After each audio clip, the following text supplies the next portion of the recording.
एक माँ योद्धा होती है जो अपने बच्चों के लिए पूरी दुनिया से लड़ने का मादा रखती है, लेकिन उस माँ की मजबूरी को समझा जा सकता है जब वो अपने बेटे के खिलाफ ही थाने जाती हैं और फिर कोर्ट में एक लंबी लड़ाई के बाद अपने बेटे को 5 साल की सजा दिलवाती हैं।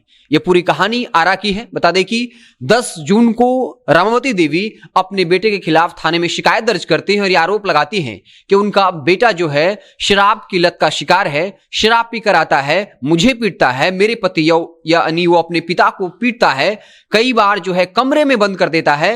वो कई बार अपने बेटे को समझाने की कोशिश करती हैं, चिकित्सक से दिखाती भी हैं, दवाई भी चलाती हैं, लेकिन उनका बेटा जो है वो मानने को तैयार नहीं होता है और लगातार अपने बाप और मां को प्रताड़ना देता रहता है, जिससे परेशान होकर उसकी मां जो है नगर थाने में एफआईआर दर्ज कराती हैं। उसके बाद वहां के दरोगा जो है वो घर पे पहुंचते हैं जहां उनका बेटा नशे की लत में पाया जाता है। उसकी गिरफ्तारी होती है।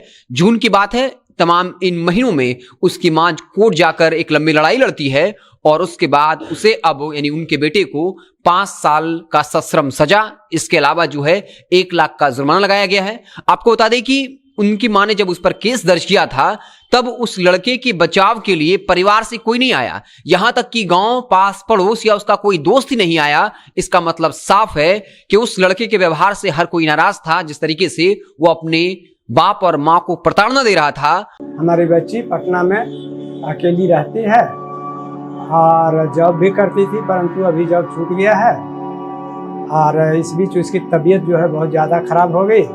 हनुमान ऐप के माध्यम से उसे जानकारी मिली और हमारे आने तक यानी कि ऑपरेशन तक सारा देख रेख हनुमान ऐप के थ्रू हुआ।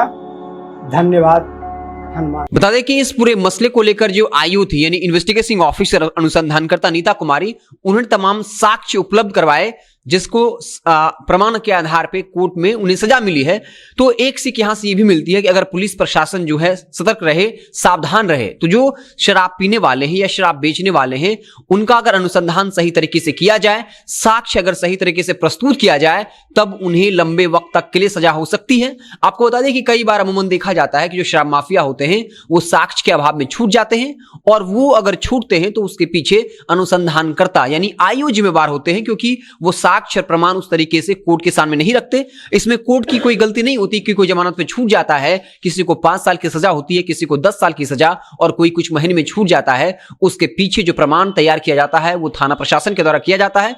तो इससे सीख ये भी मिलती है कि अगर अनुसंधानकर्ता आईओ ऑफिसर अगर ईमानदार रहे, वो तमाम साक्ष्य प्रमाण अगर कोर्ट में प्रस्तुत कराए तो लंबी सजा हो सकती है। और ये जो है वहां के अनुसंधानकर्ता ने जो जिस तरीके से अनुसंधान किया, इन्वेस्टिगेट किया, वो काबिल तारीफ है। तो वाकई में एक मां के लिए काफी बुरा वक्त कह सकते हैं, लेकिन वो इस कदर प्रताड़ना झेल रही थी कि उन्होंने जो है एक लंबी लड़ाई लड़ी और अपने बेटे को 5 साल की सजा दिलाई, क्योंकि अपने बच्चों से काफी परेशान थी। एक मां जो योद्धा होती है अपने बच्चों के लिए पूरी दुनिया से लड़ने को तैयार होती है, लेकिन उनकी मजबूरी साफ तौर पर समझी जा सकती है कि इस हद तक वो अपने बच्चे से परेशान रही होगी। उसके बाद जो है उन्हें बाकायदा सजा दिया जाता है। तो ये पूरी खबर जो है आरा से थी। आपको खबर कैसी लगी जरूर बताइएगा। आप देखते रहें जनता जंक्शन। बहुत बहुत धन्यवाद।